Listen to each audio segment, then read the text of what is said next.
تو ہمارے علماء نے تو واضح طور پر لکھا کہ اللہ تعالیٰ کے علاوہ کسی اور کو خدا کہنا جائز نہیں، اور مطلقاً اللہ کے علاوہ کسی کو رب کہنا بھی جائز نہیں۔ ہاں رب کا کلمہ اللہ تعالیٰ کے علاوہ جہاں قرآن مجید میں مخلوق کے لیے ذکر ہوا تو وہ اضافت کے ساتھ ذکر ہوا ہے، جیسے سورہ یوسف میں 4 مقامات پہ رب کا کلمہ مخلوق کے لیے ذکر ہوا ہے، لیکن وہاں اضافت کے ساتھ۔ اضافت معنی کسی کے طرف نسبت کر کے، اس کا رب، میرا رب، تیرا رب، یعنی اس کی اضافت کی نسبت کسی کی طرف ہوگی تو رب کا کلمہ یہ اضافت کے ساتھ مخلوق کے لیے اس ذکر ہوا ہے قرآن مجید کے اندر، لیکن مخلوق کے لیے مطلقاً رب کا کلمہ یہ استعمال کرنا ہرگز جائز نہیں۔ یہ ہمارا نظریہ، اور اس کو علماء نے بھی بیان کیا۔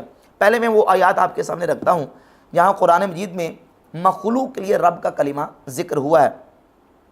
سورہ یوسف میں سیدنا یوسف علیہ السلام عزیز مصر کے لیے کہتے ہیں اِنَّهُ رَبِّي أَحْسَنَ مَثْوَایَ، کہ عزیز مصر وہ میرا پالنے والا ہے، احسن مثوای، اس نے مجھے اچھی طرح رکھا۔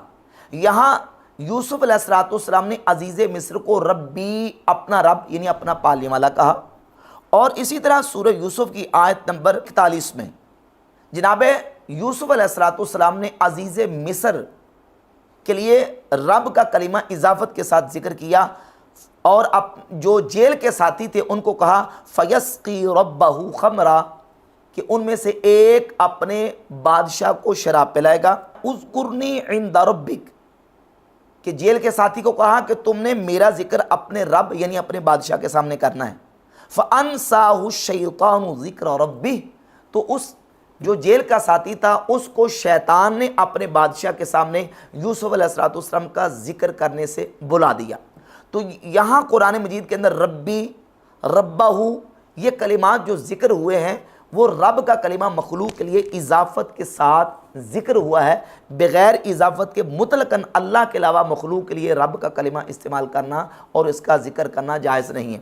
حافظ ابن کثیر تفسیر ابن کثیر میں سورۃ الفاتحہ کی پہلی آیت الحمدللہ رب العالمین، اس کی تفسیر کرتے ہوئے رب العالمین پر لکھتے ہیں الرب هو المالک المتصرف، رب یعنی مالک اور تصرف کرنے والا، وَيُطْلَقُ فِي اللُّغَةِ عَلَى السَّيِّد، اور لغت میں رب کا کلمہ سید و سردار اور آقا کے لیے اس کا اطلاق کیا جاتا ہے، وَعَلَى الْمُتَصَرِّف، اور تصرف کرنے والے پر، لِلْإِصْلَاحِ، جو اصلاح کے لیے تصرف کرتا ہے، وَكُلُّ ذَلِكَ صَحِيحٌ فِي حَقِّ اللَّهِ تعالیٰ، اور آقا کے معنی میں اور متصرف کے معنی میں اللہ رب العزت کے لیے رب کا کلمہ اس کا اطلاق ہوا، اور یہ تمام معنی اللہ کے لیے صحیح ہیں۔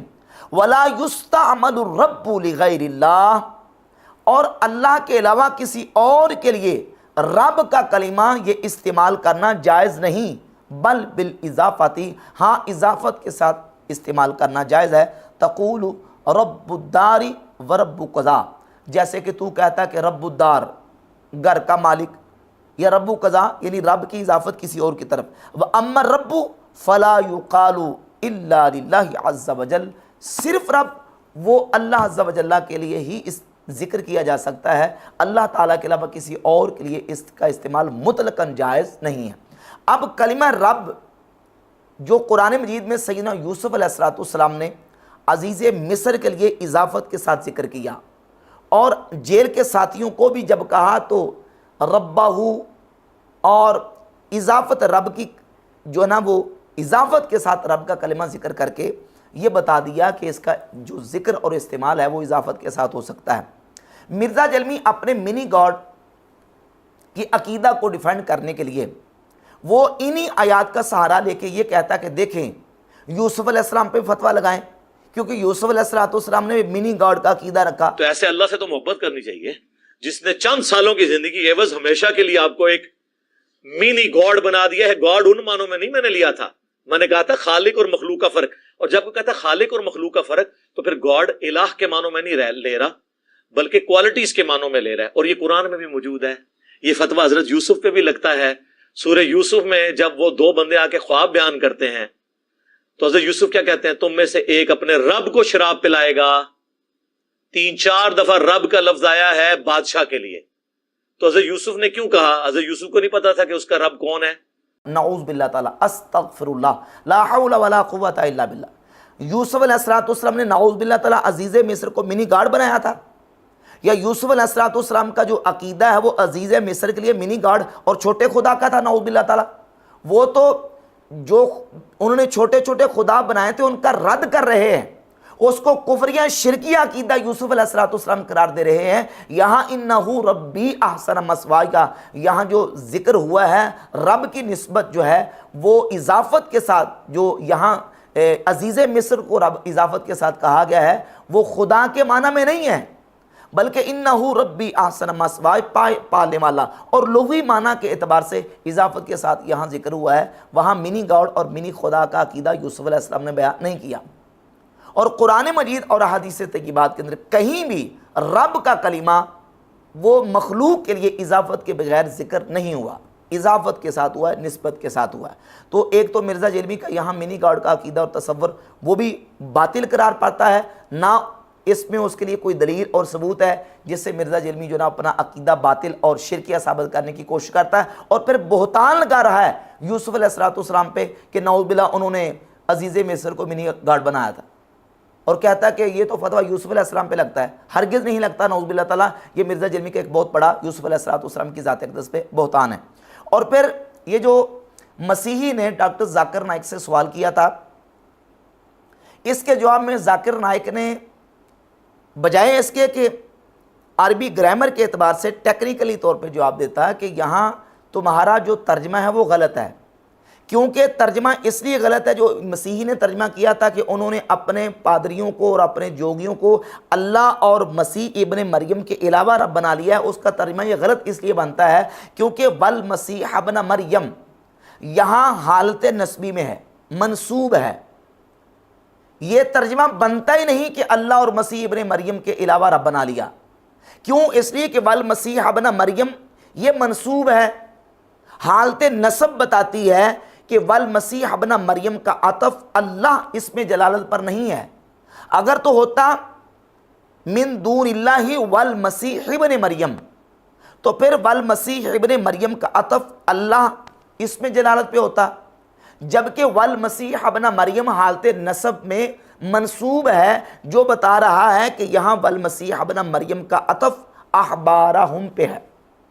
اور اب ترکیب یہ بنے گی اتخذوا احبارہم ورہبانہم والمسیح ابن مریم اربابا من دون اللہ، کہ ان مسیحیوں نے، ان عیسائیوں نے اپنے پادریوں کو اور اپنے جوگیوں کو اور عیسیٰ ابن مریم کو اللہ کو چھوڑ کر رب بنا لیا۔ اب یہ ترکیب بنے گی والمسیح ابن مریم منصوب ہونے کی بنیاد پہ اس کا عطف جو ہے احبارہم پہ ہے۔ اب یہ ٹیکنیکل بحث تھی اور ایک ٹیکنیکل جواب تھا، چونکہ جو عیسائی اعتراض کرنے والا تھا وہ بھی عربی گرامر سے ناآشنا اور نابلد تھا، اور جس سے سوال کیا جا رہا ہے ڈاکٹر ذاکر نائک سے وہ بھی عربی گرامر نہیں جانتا، نہ اسے عربی کی کوئی شدھ بودھ ہے، تو وہ عربی گرامر کے اعتبار سے جو ٹیکنیکلی جواب نہیں دے سکا۔ وہ کہتا جی کہ آپ نے ترجمہ غلط کیا، کیونکہ میرے پاس جو ترجمہ لکھا ہے وہ ترجمہ اور لکھا ہوا ہے۔ عیسائی بھی ترجمے کی بنیاد پہ اعتراض کر رہا ہے، اور ڈاکٹر ذاکر نائک نے اس کو جواب ترجمے کے اعتبار سے دیا، جبکہ ٹیکنیکلی اور عربی گرامر کے اعتبار سے یہ جواب بنتا تھا، اور عیسائی کا اعتراض بالکل باطل اور مردود ہے۔ کیوں؟ اس لیے کہ یہاں جو ہے وہ اللہ رب العزت کی ربوبیت کا ثبوت بیان کیا جا رہا ہے، اور اللہ رب العزت کے علاوہ جو انہوں نے خدا بنا لیے تھے، رب بنا لیے تھے، اپنے احبار اور اپنے جوگی اور عیسیٰ ابن مریم، ان کی ربوبیت کی یہاں نفی کی جا رہی ہے۔ اور پھر جو اس نے کہا کہ جامع ترمذی کی 3095 نمبر حدیث کے اندر والمسیح ابن مریم جو ہے اس کا ذکر نہیں ہے، تو وہاں جو بات مقصود تھی قرآن مجید کی یہ آیت مبارکہ نبی پاک صلی اللہ علیہ وآلہ وسلم نے بطور اقتباس وہاں ذکر کیا ہے، اور یہ اصول ہے علم بلاغت کا کہ جب کسی بھی بات کو کسی مقام پہ بطور اقتباس کوڈ کیا جاتا ہے تو جتنا حصہ وہاں مقصود ہوتا ہے، مستدل ہوتا ہے، اس کو ذکر کیا جاتا ہے۔ نبی پاک صلی اللہ علیہ وآلہ وسلم نے اس روایت کے اندر، اگرچہ اس کی سند کے اوپر محدثین کا کلام بھی ہے، اس روایت کے اندر جو نبی پاک علیہ الصلوۃ والسلام نے سورہ توبہ کی آیت 31 کو بطور اقتباس ذکر کیا ہے، وہ عدی ابن حاتم کو یہ بتانا مقصود تھا کہ عیسائیوں نے اپنے پادریوں کو اور اپنے جوگیوں کو رب بنا لیا، تو چونکہ یہ سمجھانا مقصود تھا تو نبی پاک صلی اللہ علیہ وآلہ وسلم نے اس مقام پہ بطور اقتباس اتخذوا احبارہم ورہبانہم اربابا من دون اللہ سورہ توبہ کی آیت نمبر 31 کا اتنا حصہ تلاوت فرمایا۔ تو آگے والمسیح ابن مریم، یہاں چونکہ گفتگو اور ذکر اس بات کا نہیں ہو رہا تھا بلکہ اس بات کا ہو رہا تھا کہ عیسائیوں نے، نصارہ نے اپنے پادریوں کو اور اپنے جوگیوں کو رب بنا لیا، تو نبی پاک علیہ الصلوۃ والسلام نے اس مقام پہ اقتباس کے طور پر جو ہے وہ اس آیت کو اتنا حصہ تلاوت فرمایا۔ لہذا اس پادری کا اور اس عیسائی کا اعتراض بھی باطل ہے، اور جو لوگ یہ باطل عقیدہ مسلمانوں کے خلاف گھڑ کے مسلمانوں کو مشرک قرار دینے کی کوشش کرتے ہیں کہ دیکھیں کہ انہوں نے اپنے اولیاء کو رب بنا لیا، خدا بنا لیا، ڈاکٹر ذاکر نائک نے ان کا بھی رد کر دیا اور ان کو بھی مایوس کر دیا، جس سے یہ بات بالکل واضح ہوتی ہے کہ بحمد اللہ تعالیٰ یہ امت مسلمہ ہے اور امت خیر ہے، یہ امت توحید پر کھڑی ہے، یہ اپنے علماء اور اپنے مشائخ کو رب نہیں مانتے بلکہ ان کو اللہ کا بندہ ہی مانتے ہیں۔